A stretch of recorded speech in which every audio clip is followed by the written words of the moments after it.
بہلول دانا اور خلیفہ ہارون الرشید کا مکالمہ۔ ایک دن خلیفہ ہارون الرشید شکار کے لیے نکلا۔ راستے میں بہلول دانا کو دیکھا جو زمین پر بیٹھے کچھ لکھ رہے تھے۔ خلیفہ نے پوچھا، بہلول کیا کر رہے ہو؟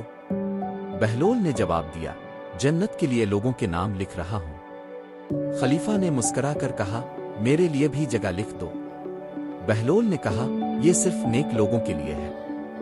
ہارون الرشید کو غصہ آیا اور کہنے لگا، بادشاہ ہو میرے لیے نہیں۔ بہلول نے کچھ نہیں کہا۔ خلیفہ چلا گیا۔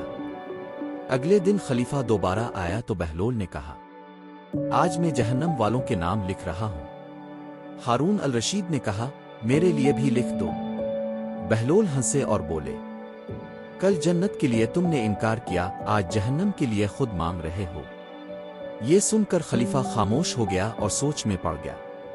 بہلول نے نصیحت کی، اقتدار، غرور اور مال انسان کو جنت نہیں دلواتے بلکہ نیکی، عدل اور عاجزی دلاتے ہیں۔ یہ مکالمہ ہمیں سکھاتا ہے کہ دنیا کی شان و شوکت وقتی ہے، اصل مقام تقوی اور عمل سے بنتا ہے۔